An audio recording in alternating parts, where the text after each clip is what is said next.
Olá e bem-vindos a mais uma das nossas conversas. O tema de hoje é forte. Chama-se O Ponto Cego de Quem Não Quer Ver. Um título bem provocador. Muito. E a nossa fonte é um texto que, olha, honestamente, me deixou pensando por dias. O nome é Povos Isolados, Carne Crua. E não é um texto acadêmico, né? É importante dizer isso. Não, de forma alguma. É quase um poema em prosa, sabe? Um texto que incomoda. E a nossa missão aqui é justamente desempacotar as ideias que ele joga na mesa, porque ele basicamente pega a nossa visão de mundo e vira do avesso. Conceitos como isolado, civilizado. Exato. Selvagem, tudo é questionado. E só para não gostinho do tom, a primeira frase já define o clima todo.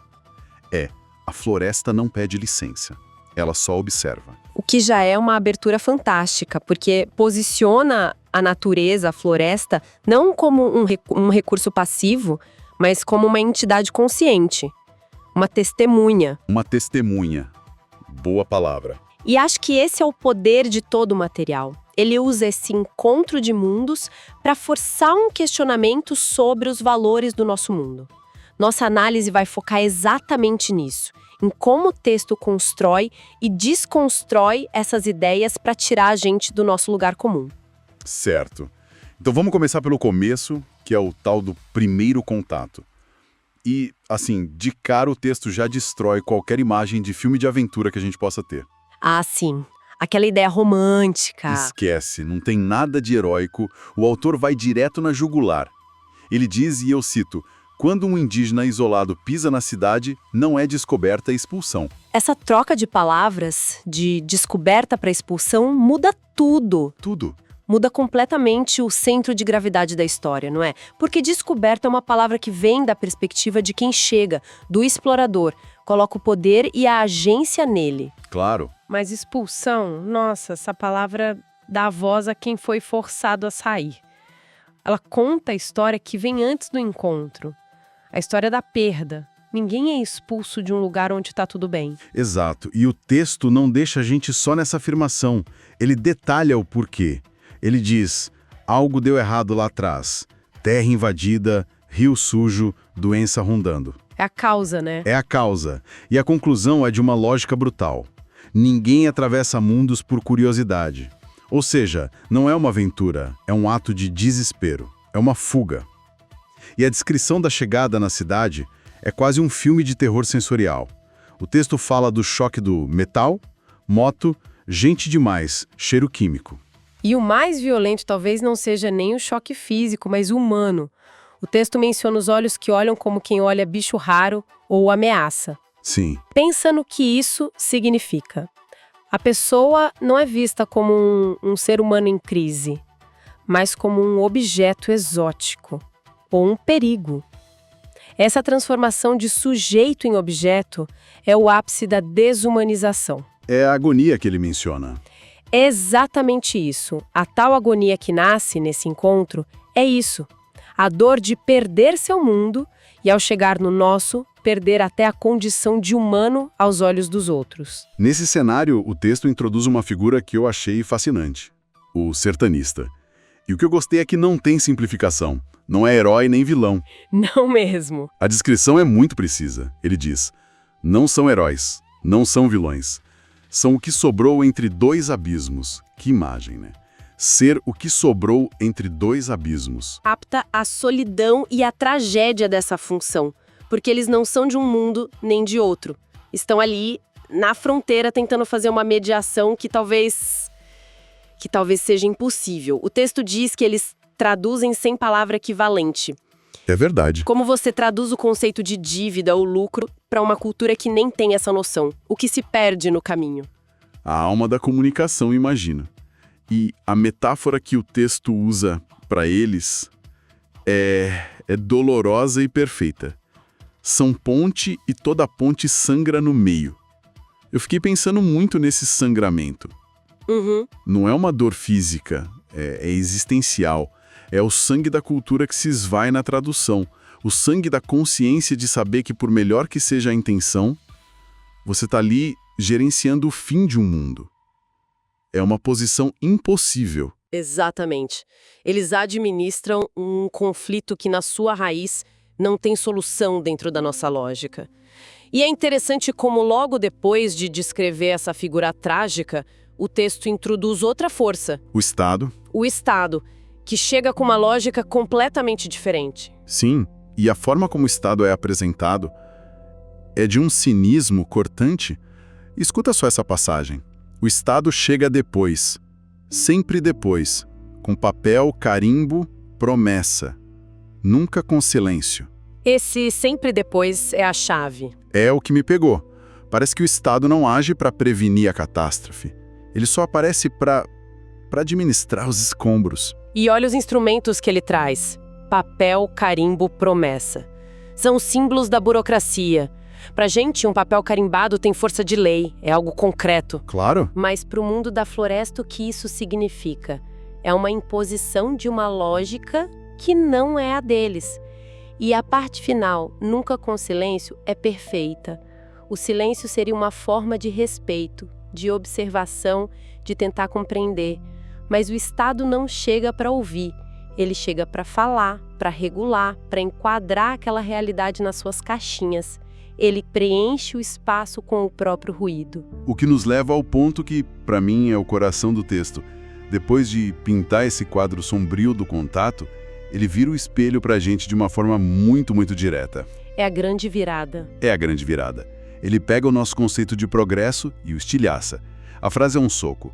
Dizem que esses povos são atrasados, mas atrasado é quem precisa de polícia para não se matar. Atrasado é quem destrói a própria casa e chama isso de progresso. Uau, isso é pesado. É o argumento central. É uma inversão completa da lógica que sustenta a nossa autoimagem como sociedade avançada. O texto está perguntando: que tipo de avanço é esse que gera tanta violência interna que a gente precisa de uma força armada para nos controlar? Exato. Que tipo de progresso é esse que se baseia na destruição sistemática do planeta que nos dá a vida? A pergunta implícita é: será que a gente não está usando a palavra progresso de forma errada? E ele continua essa comparação de uma maneira muito eficaz. Ele lista o que esses povos não têm e que pra gente são os pilares da sociedade. Sem Estado, sem mercado, sem dono, sem a ideia absurda de crescimento infinito. Do nosso ponto de vista, uma vida sem isso soa como caos, como miséria. Totalmente. Mas o texto conclui essa linha de raciocínio com 3 palavras, que são a grande provocação. E seguem vivos. E essa constatação, ela levanta uma questão fundamental sobre o que realmente significa sucesso para uma civilização. O texto não está sendo ingênuo, não está pintando a vida na floresta como um paraíso.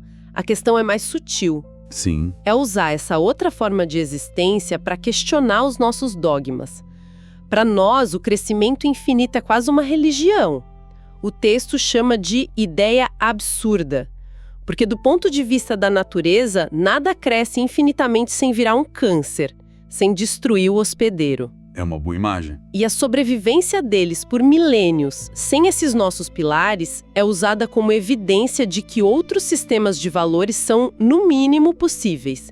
E talvez, em alguns aspectos, até mais resilientes. Sabe, quando eu li a frase "isolamento não é ignorância, é memória", eu tive que parar e respirar. Essa frase é poderosa. Porque a gente tende a pensar no isolamento como uma falta, como se eles estivessem isolados porque ainda não foram encontrados, porque não sabem do mundo real. E o texto diz que é exatamente o contrário. Sim, essa frase redefine tudo. Ela transforma o isolamento de uma condição passiva, de algo que acontece com eles, para uma ação ativa. Uma escolha política consciente. Uma escolha. Eles não estão isolados por não saberem que nós existimos. Eles estão isolados porque sabem muito bem o que a nossa chegada significa. É uma estratégia de sobrevivência baseada em conhecimento histórico. E o texto explica de onde vem esse conhecimento. Eles sabem o que acontece quando o branco chega. Sabem porque já viram, ou porque ouviram, ou porque os espíritos avisaram e acertaram. É uma sabedoria que vem do trauma, da experiência direta ou da memória coletiva. Não é teoria, é fato vivido. E, para deixar isso ainda mais claro, o autor usa uma analogia histórica que é de gelar o sangue. a dos neandertais. Essa mesmo. Ele diz: Neandertais não desapareceram por burrice, desapareceram porque encontraram alguém mais organizado para matar, ocupar, tomar. É brutal, porque remove qualquer verniz de evolução natural ou competição saudável. Enquadra o desaparecimento de uma cultura como um evento militar, uma conquista. Uma conquista. E ao fazer essa analogia, ele está dizendo que o processo que acontece hoje com os povos isolados é o mesmo. Não é um encontro, é uma substituição. E o que torna tudo pior é que, hoje, a gente tem consciência disso. A parte que mais me marcou foi: hoje a história se repete, com consciência, com câmera, com um discurso bonito. Essa parte é devastadora. É. A consciência significa que a gente não pode mais alegar ignorância.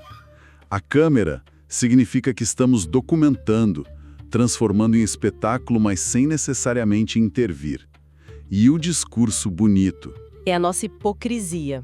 Falando de diversidade de direitos humanos enquanto as motosserras avançam. Esse discurso bonito é talvez o elemento mais cínico de todos. Com certeza. É a linguagem que a gente usa para se tranquilizar, para se convencer de que estamos fazendo a coisa certa ou pelo menos tentando. Mas o texto argumenta que esse discurso não altera a realidade material da invasão. Na prática, a nossa consciência não se traduziu em mudança de comportamento. E isso torna a nossa responsabilidade infinitamente maior. E com isso chegamos ao final do texto, onde o espelho é virado de vez e ele nos força a olhar para a nossa própria imagem. O autor fala da ferida maior que o isolamento deles abre em nós. E essa ferida não é a condição deles. Não. É a recusa deles em aceitar o que a gente oferece. O texto diz: não querem nossa fé, não querem nosso remédio, não querem nossa salvação, querem distância. E isso é profundamente desestabilizador para a nossa psique coletiva, né? Nós nos construímos sobre a ideia de que nosso modo de vida, nossa religião, nossa ciência são universais e desejáveis. É a mentalidade do Salvador. A gente acredita que tem a cura para os males do mundo, e quando alguém, de forma consciente, olha para tudo isso e diz não obrigado, isso nos força a uma pergunta muito desconfortável. E se a nossa salvação for, na verdade, o veneno? É um golpe direto no nosso ego civilizacional. A conclusão do texto é que essa recusa dói tanto porque expõe uma verdade que a gente não quer admitir. Talvez eles não precisem de nós. Talvez nunca tenham precisado. E essa ideia de que não somos o centro do universo, de que nosso caminho não é o único e nem necessariamente o melhor, é muito difícil de engolir. Muito. E é aí que o foco da reflexão muda de vez. O problema deixa de ser o atraso ou o isolamento deles. O problema passa a ser o que o isolamento deles revela sobre nós. Sim. Por que eles preferem o risco de viver sozinhos, enfrentando todas as dificuldades da floresta, à certeza do nosso contato? O que eles enxergam na gente que é tão aterrorizante? O isolamento deles vira o nosso espelho. E é esse espelho que nos leva à pergunta final. Uma pergunta que fica ecoando na cabeça muito tempo depois de terminar a leitura. O texto encerra assim: a pergunta que fica não é sobre eles, é sobre nós. Quem é o verdadeiro selvagem quando o encontro sempre termina em morte? Pesado. Muito. Fazendo uma retrospectiva rápida, essa análise nos levou de uma palavra, descoberta, para outra, expulsão. Nos mostrou os intermediários como pontes trágicas, demoliu nosso conceito de progresso e transformou o isolamento de um ato de ignorância para um ato de memória. E de resistência. E de resistência, bem colocado. No final, uma conversa que parecia ser sobre eles, os povos isolados, acabou sendo uma conversa brutalmente honesta sobre nós. Exato. O grande mérito da fonte é usar o olhar do outro como um espelho.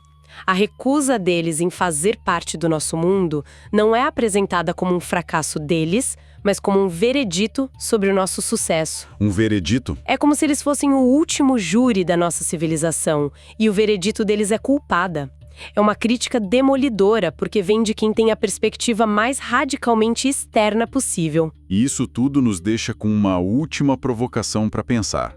O texto insiste que a diferença é que agora sabemos. Se ter consciência plena das consequências históricas desses encontros, se ter toda a informação e a tecnologia para documentar e entender o processo, não é suficiente para alterar nossas ações, O que essa paralisia, essa consciência sem prática, revela sobre o nosso próprio conceito de evolução humana? É uma excelente pergunta. Será que evoluir é só acumular conhecimento ou é a capacidade de agir de acordo com ele? Fica aí a reflexão. O ponto cego é para causar desconforto. Fica quem tem consciência limpa.